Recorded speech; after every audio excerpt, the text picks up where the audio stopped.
Today is Monday, January 27th, and this is Celtics Beat on the CLNS Media Network, the leading online provider of audio-video coverage of the Boston Celtics. I'm Adam Kaufman, and episode 351, a tribute to the late Lakers star Kobe Bryant, is brought to you by betonline.ag. Go to betonline.ag today and use the promo code CLNS50 for a 50% bonus on your next deposit.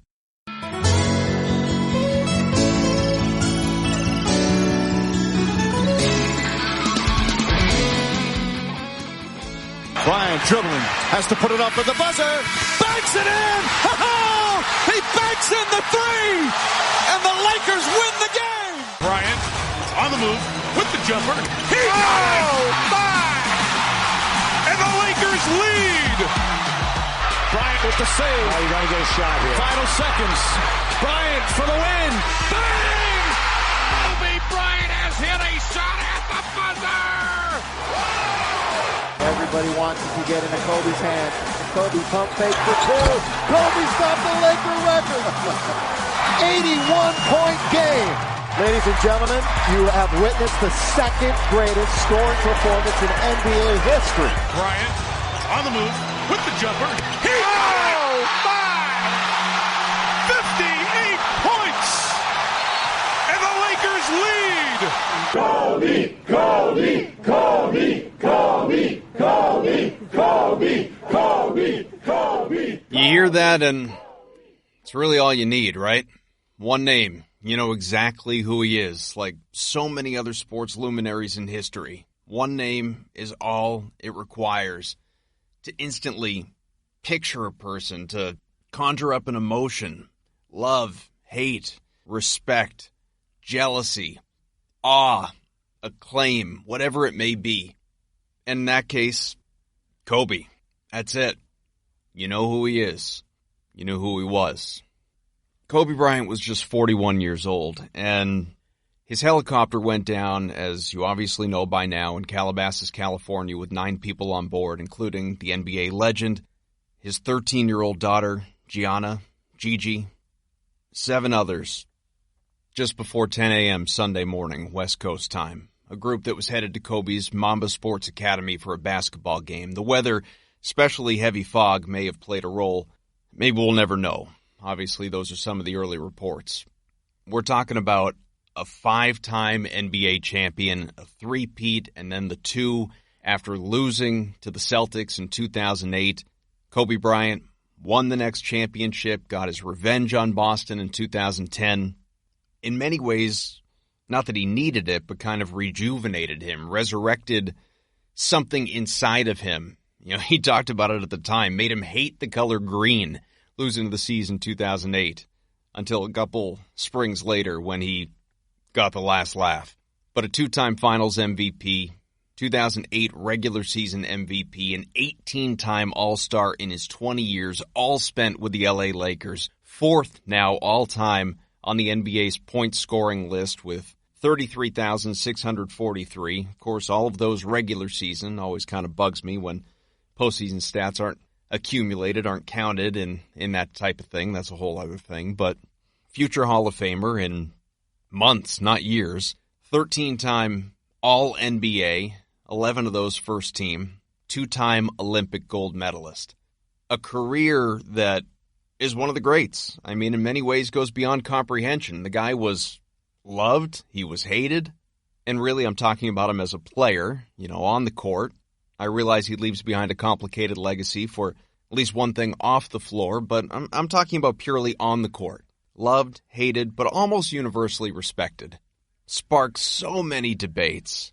You know, is he the greatest ever? Is he even in the conversation? You know, I know some people, most of them Lakers fans, that would say absolutely he's in that conversation. I know other people that would say absolutely not. You know, he doesn't belong despite all his acclaim. But that's just the, you know, the fun part of sports, debates, obviously, and debating a player's legacy, be it while they're still playing, after they're retired, long after they're gone. You just hope, obviously, more often than not, this is the case, that, you know, when the after they're gone applies decades and decades after they played, not a few years. Again, Kobe was 41. accomplished everything he did after entering the NBA when he was 17 years old. First played when he was 18, taken 13th overall by the Hornets before that trade to the Lakers for Vlade Divac. Goes on to play for the team that he grew up loving after that pre-draft workout for the Celtics in 1996. I know that picture of him in the Celtics t-shirt, logo on the front, the gray t-shirt, or white t-shirt, whatever it was, still makes its rounds on social media, all the more so now, obviously, but he's opted to take Antoine Walker. I don't think anyone blamed them at the time. As a teenager, a kid that was coming out of high school, as, a bunch of guys did. I mean, rare in the grand scheme of the NBA, but a bunch of guys did kind of around that time. How many of them actually panned out? Almost none in the way that Kobe Bryant did, unless you think of, obviously, a guy like Kevin Garnett, which we do around here. But, I mean, he burst out of the scene. All-star in year 2.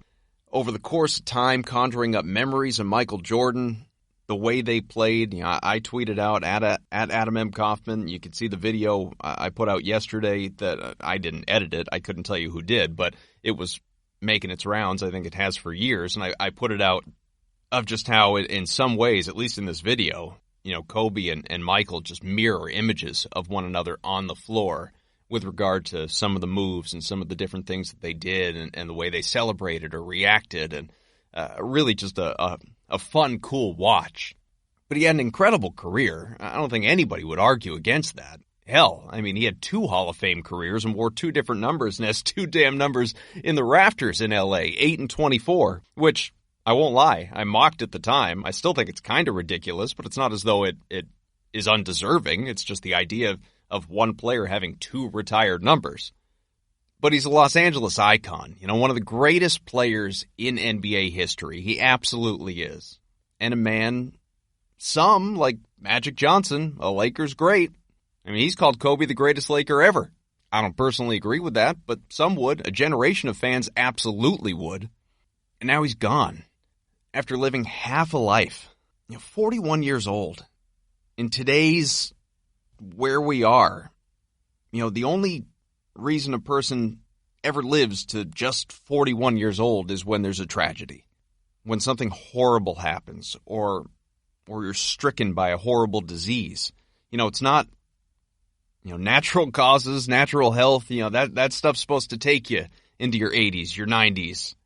And this is a man that had so much left to give, so much he was doing, and not, just to the game of basketball, to the world.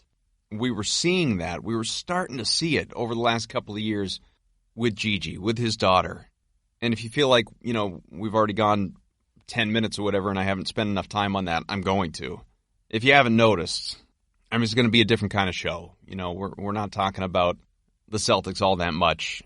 We'll hear from some, but we're not going to talk about the Celtics all that much in this one. We're going to spend this show just sort of thinking, talking a little bit, no guests. We're going to hear from a lot of people, a lot of the people who are close to Kobe Bryant, and just their natural, raw reactions after the news broke. If you happen to miss any of it, I think I've got a pretty good sample of a lot of the stuff that was out there floating around, so that if you did miss it, you can hear it here. But, Kobe, after his passing, that, when it happened, and it is, I know a lot of people have said this, and it's true, it's one of those where it happens, and you remember where you were when you heard it.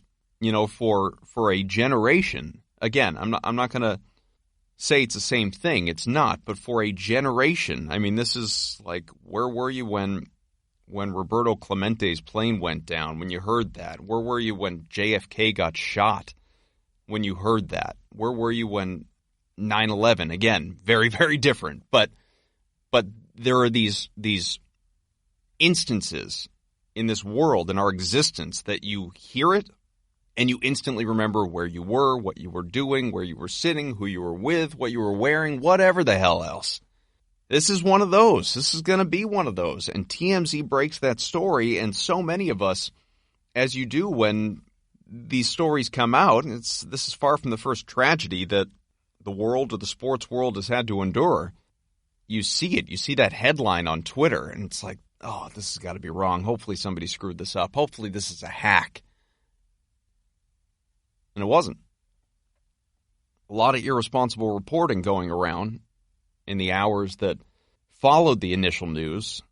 Not from TMZ, by the way. TMZ had it right, had it correct, every little detail that it reported for the most part. I mean, I think it had the number of people wrong initially because I think it said Kobe and 4 others, and then the official manifest obviously said a total of 9 people.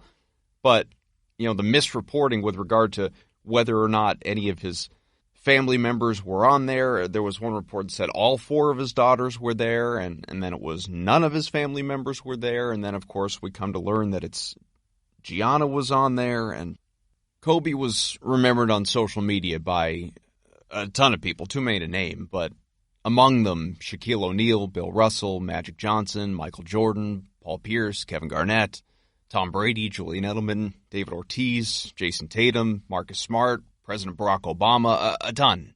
Some of the Celtics, Brad Stevens, Jaylen Brown, Gordon Hayward, Kemba Walker, they all spoke either before or after yesterday's contest in New Orleans.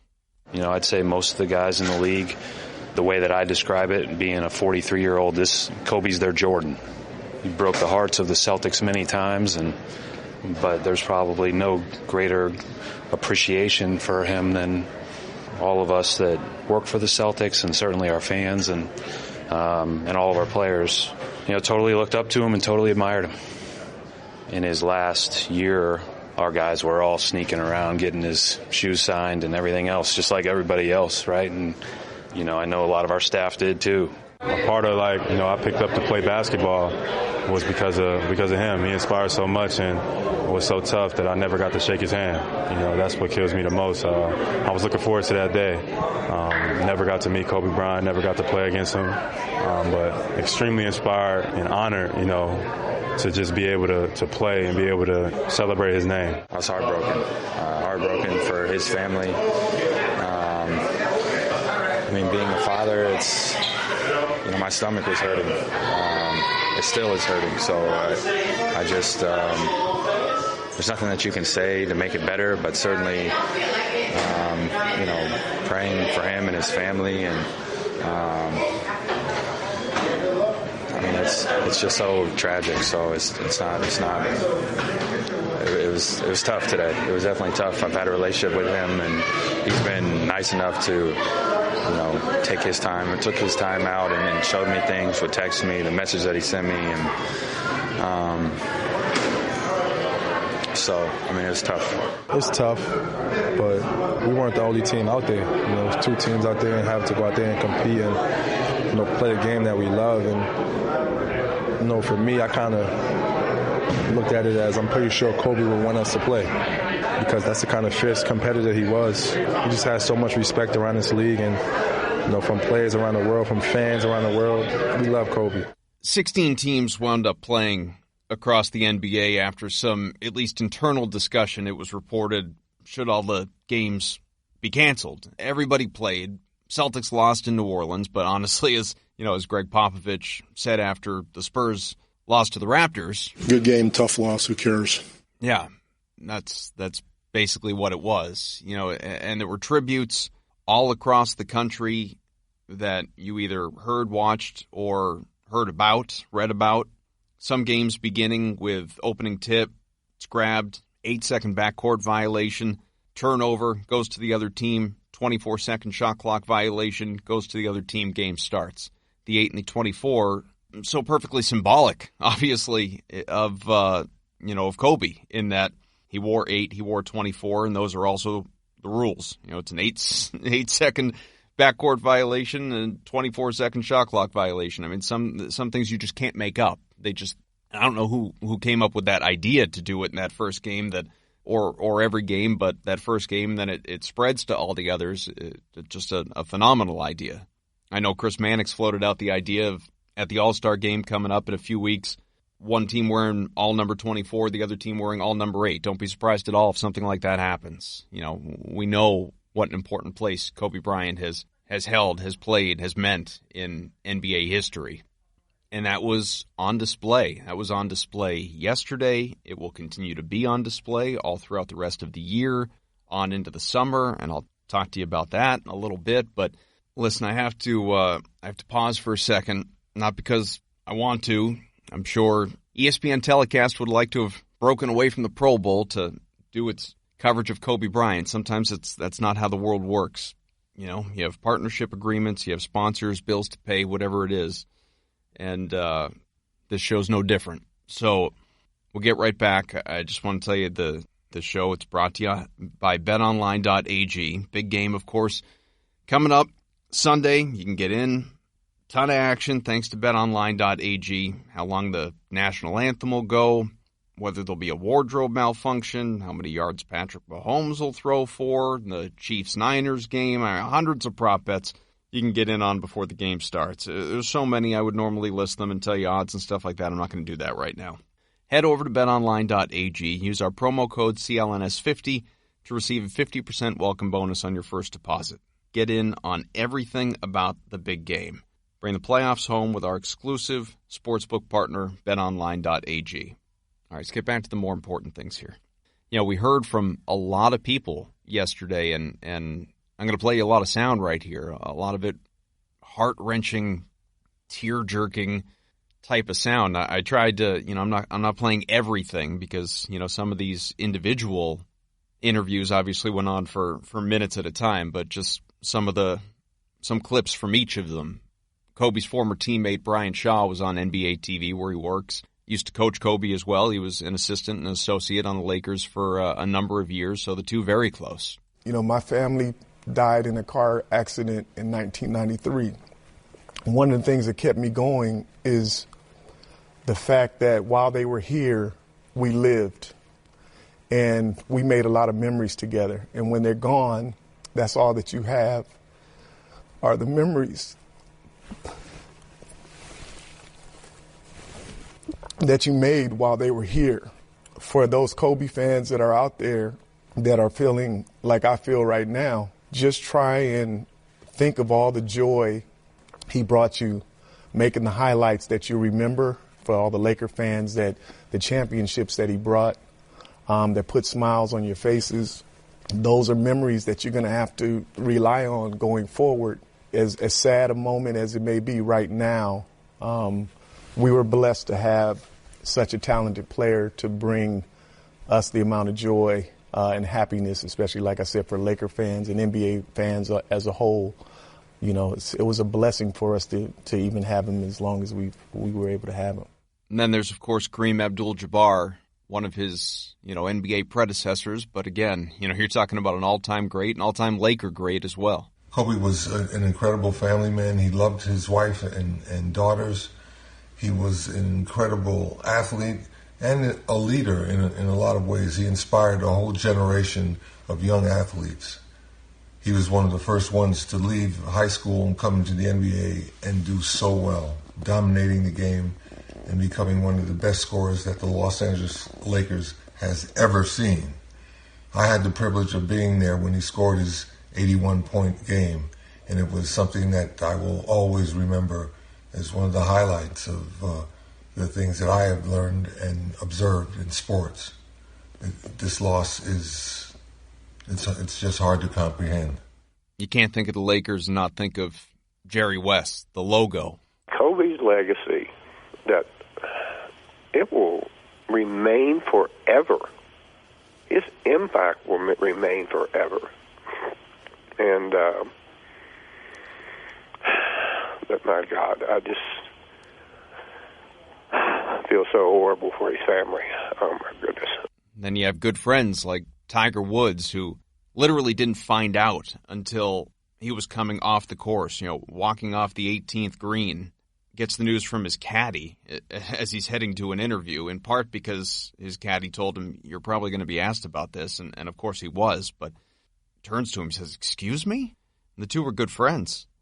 It's a shocker to everyone, unbelievably sad, and one of the more tragic days that I think, well, for me, it's just the reality is kind of sitting in because I was just told probably about 5 minutes ago. Tiger didn't know what was going on when fans in the gallery there on 18 were saying, do it for Mamba. What are you talking about, do it for Mamba? They knew he didn't. Dwayne Wade also posted something on social media. Today is one of the saddest days in my lifetime. It seems like a bad dream that you just want to wake up from. His longtime rival, guy that he ultimately went on to share a building with, obviously, Doc Rivers, former Celtics head coach who beat Kobe in 2008, was on the losing end in 2010, now leads the Clippers, got incredibly emotional. This is part of it. You know,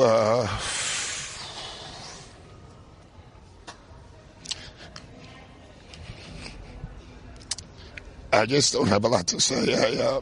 The news is just devastating to everybody who knew him, known him a long time. He means a lot to me, obviously. You know, he was such a great opponent. It's what you want in sports. He had that DNA that very few athletes can ever have. You know, the Tiger Woods and the Michael Jordans. Looking at my young players and seeing how emotional they are. They didn't even know him, you know, and it just tells you how far his reach was. So, and this is just shocking news for all of us. And sorry, I don't have a lot to say. I just can't. I have to go talk to a team before a game and tell them to play a game.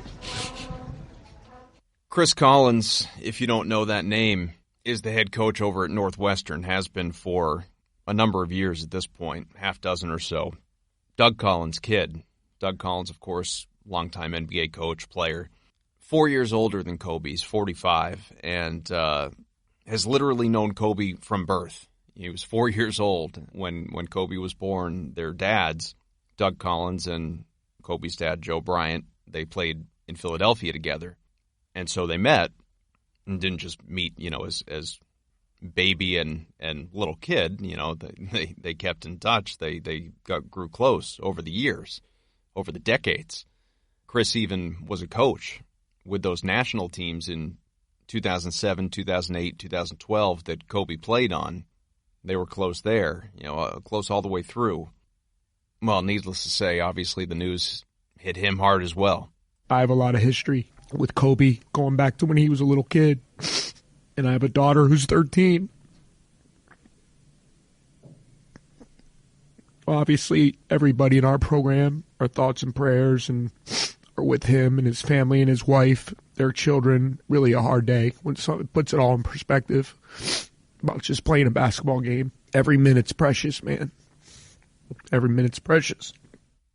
Patriots owner Robert Kraft certainly knows that as well, and he was over at the Grammys where so many musicians, artists paid their tribute to Kobe Bryant. He's was remembered there, remembered at the Pro Bowl, remembered everywhere as he should be and will continue to be. And Kraft was asked about Kobe. I had a chance to see him at his last one of his last games here, and he was such a gentleman, a great competitor. Absolutely. Two words that will forever be used to describe Kobe Bryant, gentleman, competitor, and you know, it's the first thing most people say who didn't know him, or even some who did, when just asked about Kobe. You know, and this is before his untimely death. You know, how would you describe Kobe? Just fierce competitor, ultimate competitor. You know, one of the more eerie things to come out of the last couple of days, circumstance is really everything, isn't it? You know, LeBron James learned firsthand, as we all have, just how true that is. After years of idolizing Kobe Bryant, Saturday night, he passes him for third on the NBA's all-time scoring list. Hours after Kobe sends his final tweet congratulating LeBron, he's gone. Helicopter goes down, he's gone. And what's so strange going back is listening to LeBron go on, offered this, I won't play you the whole thing, but offered this 4-minute answer just about what it means to him to pass Kobe, to become third on the NBA's all-time scoring list, and what Kobe means to him. And he more or less memorialized the guy. I mean, that's how you hear it now. It's not how you heard it at the time, but it's how you hear it now. This is just a little bit of it. Now I'm here in the Lakers uniform in Philadelphia, where he's from, where one of the first time I ever met him, gave me his shoes, he won All-Star Week. It's just, it's surreal. It doesn't make no sense, but the universe just puts things in your life. And I guess when you live in the right way, or you just giving everything to whatever you're doing, things happen organically, and it's not supposed to make sense, but it just happens. I'm happy to be in any conversation with Kobe Bean Bryant, one of the all-time greatest basketball players to ever play, one of the all-time greatest Lakers. The man got 2 jerseys hanging up in Staples Center. It's just crazy. Kobe played his final game April 13th, 2016, just a few short years ago. Dropped 60 points on the Jazz in a win. I know, some people marveled at that game. Other people made fun of it because of the number of shots it took to get to 60. But, he went out clearly in a very memorable way. And this is how he addressed the Staples Center fans for the last time, at least the last time as a player. I can't believe how fast 20 years went by. I mean, this is crazy. This is absolutely crazy. And, to be standing here at center court with you guys, my teammates behind me, and appreciating all this, the journey that we've been on. We've been through our ups and been through our downs. And I think the most important part is that we all stayed together throughout. I grew up a diehard Laker fan. Diehard. I mean, I knew everything about every player that's ever played here. So to be drafted and then traded to this organization and to spend 20 years here, I mean, you can't write something better than this. And I'm more proud of the fact that not about the championships, but about the down years, because we didn't run. We played through all that stuff, and we got our championships, and we did it the right way. And all I can do here is just thank you guys. Thank you guys for all the years of support. Thank you guys for all the motivation. Thank you for all the inspiration. And, what's funny, the thing that had me cracking up all night long was the fact that I go through 20 years of everybody screaming to pass the ball. And on the last night, they're like, don't pass it.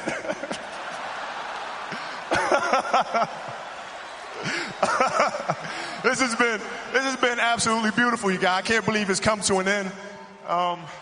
You guys will always be in my heart. And I sincerely appreciate it. No words can describe how I feel about you guys.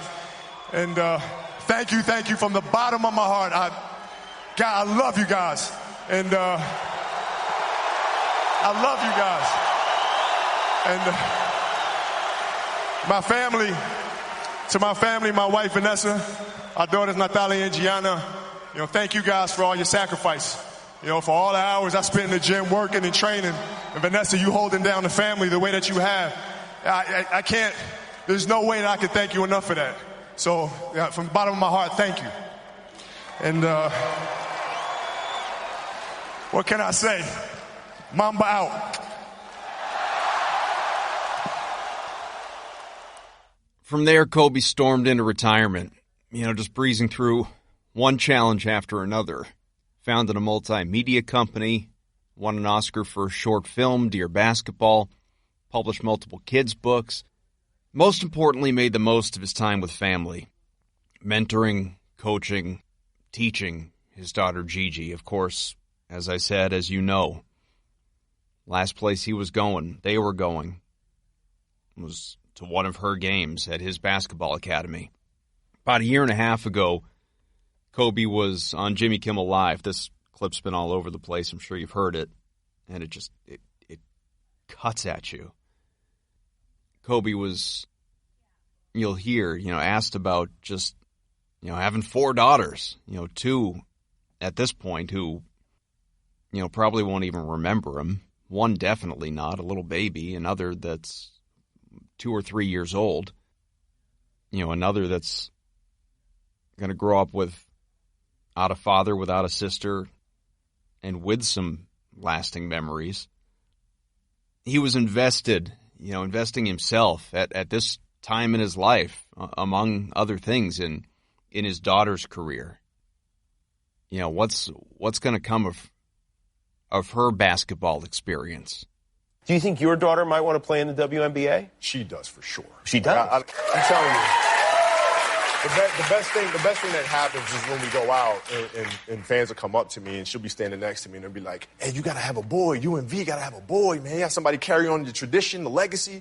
She's like, oh, I got this. You know, boy for that. I got this. Like, that's right. Yes, you do. You got this. Then there's that picture in the LA Times. I tweeted it out if you haven't seen it. Went out this morning of Gigi on Kobe's shoulders. You know, if you're a parent, you know, a position that we've all held our kids in. You know, I think we get, I'm not quite there yet, but, you know, sad when the kids get too big or too old to, you know, they're not little anymore. You can't do that anymore. This happened yesterday, and I was paralyzed by it. And I am not, you know, I'm a diehard Celtics fan. You know that if you're listening. Hate the Lakers with every fiber of my being because that comes with being a Celtics fan. You know, but kind of like the Derek Jeter Red Sox-Yankees thing, you know, there was a respect level there for Kobe Bryant. I'm no, you know, Kobe fan. I wasn't a Kobe fan. Kind of guy you love to hate, right? I mean, I think most Celtics fans would feel that way. I mean, I know people that hate Kobe with the heat of 1,000 suns. And so it was, you know, you see news like that and somebody around your age and just any sort of tragic accident where somebody goes so well far ahead of what their time should be and it hits you. Not even because of them. It hits you in a selfish way. It hits you because it makes you attempt to come to grasp with your own mortality. It makes you stop and say, all this petty, stupid crap that I stress over. Who got what promotion at work? What fight you got into with a family member about, or a friend, or who haven't you talked to in a while over some stupid crap, whether it was your fault or theirs, or a combination of the two. All, you know, the grudges that you don't even intentionally hold on to. You just get busy and they last and permeate. Or even just the simple stresses of life, like, oh my God, I have so much on my plate. I got to get this done and get my kid to this activity, and I got to go to the supermarket. I got to, you know, get all this laundry done. I need to do whatever it is that you need to get done. And that's human nature. I'm not faulting anybody. We are all guilty of that. You're supposed to be guilty of that. You can't, no matter how we say, you know, cherish every single second. It's impossible. Think about how much that would drive you crazy. Having some sort of conscious devotion to the moment of every second of every day. You couldn't. You would be perpetually disappointed. But things like this happen, and it reminds you of that, and it puts things in perspective. But then the news about Gigi, that just froze me in my tracks. It had me refreshing Twitter every 2 seconds to see if the report was right or wrong. Had me thinking about my own kids. Had me talking to my own little kids who are old enough, I suppose, at 7 and 5, the older ones, to have a comprehension of death and what that means, certainly, but maybe to not grasp it, obviously, in the way that you do as you get a little bit older. And, you know, my 7-year-old who's so sensitive, and telling him and seeing him kind of tear up, and he doesn't even know anything about Kobe Bryant. It's just the idea that things like this happen. It rocked me in a way that I did not anticipate. You know, I know plenty of people who have shed tears over this, you know, who have no relationship to Kobe Bryant whatsoever. You know, maybe aren't even basketball fans, but you as a parent, you just start to think, my God. You know, for Vanessa, it is so unnatural. People always say, no parent should ever have to bury their child.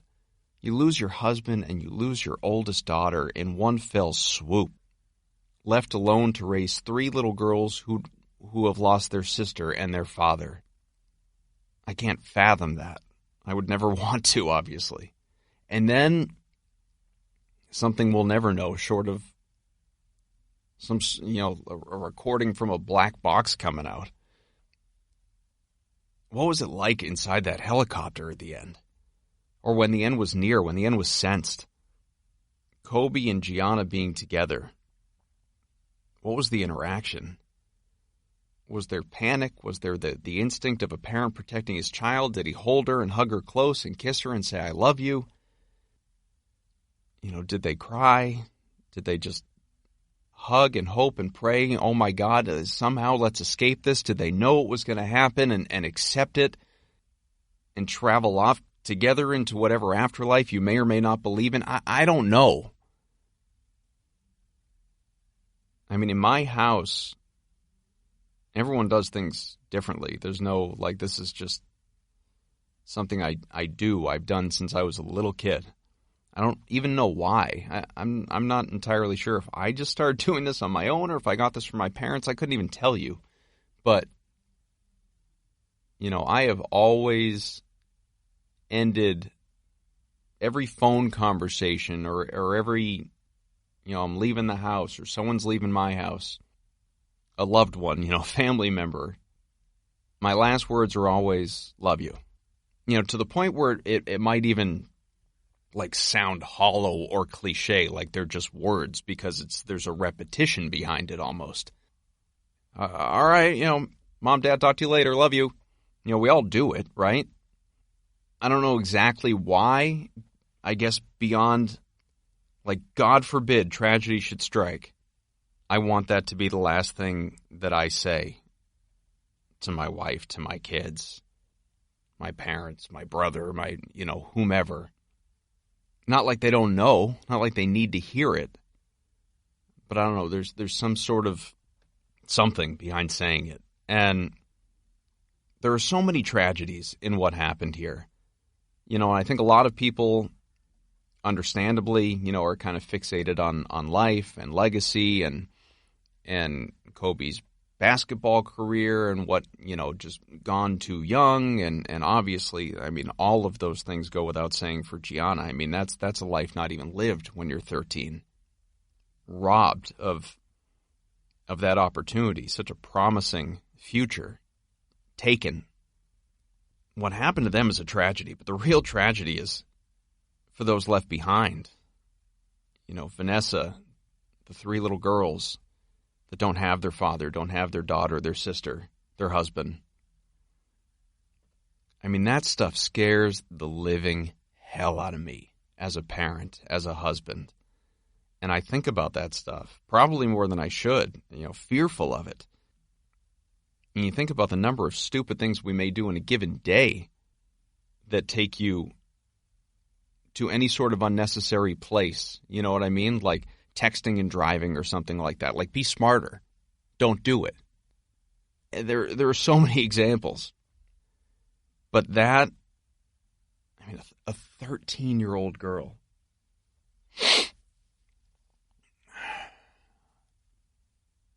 That's why this show is happening.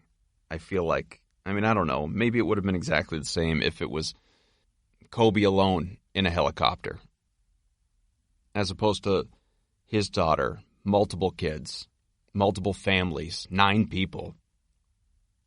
And this is not unique. That's the worst part. This stuff happens every day. You just don't necessarily hear about it because it doesn't involve a celebrity, or you don't hear the names because, they're not household names. These tragedies, real horrific situations, whatever they may be, natural disasters, school shootings, violence, marathon bombing, 9/11, you name it. And then you go on. Somehow you find a way to go on. In the basketball sense, Kobe Bryant is months away from being a first ballot Hall of Famer. That's happening this summer. He should have physically, but his legacy, his life's work, he will go into the Basketball Hall of Fame in Springfield, along with Kevin Garnett, Tim Duncan, and others, in one of the more epic classes that we've ever seen in a Hall of Fame. It will be a celebratory night. It will be a night to remember. But it won't be the same. Kobe would have had a great speech, man.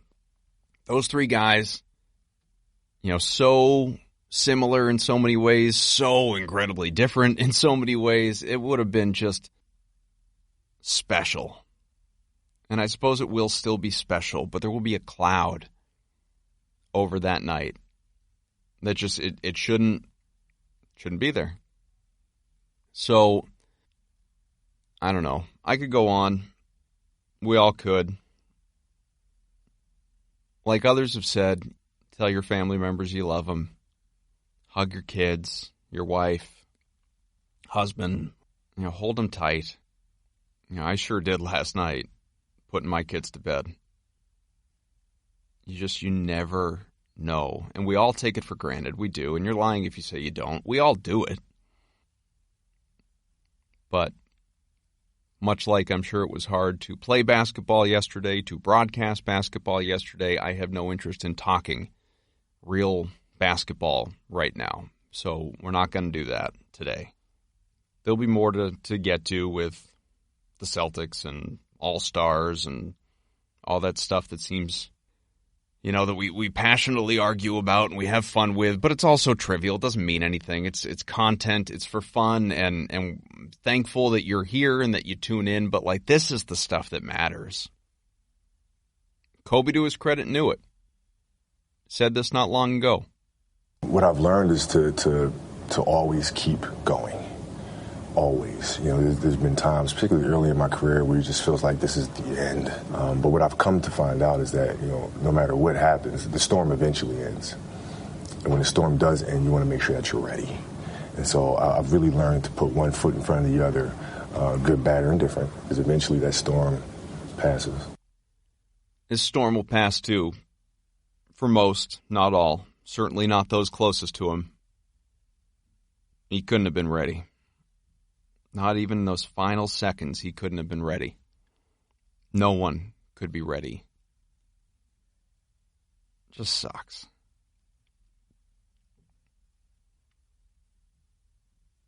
Well, as I told you before, I'm sorry, it's part of this. It has to happen, whether it feels like it fits or not. Today's show is brought to you by betonline.ag. Go to betonline.ag today. Use the promo code CLNS50 for a 50% bonus on your next deposit. Thanks to everybody at CLNS. Thanks to you. Thanks to Kobe for a remarkable life and career. Gigi for all you were, all you could have been. Everybody else on that helicopter as well. Rest in peace.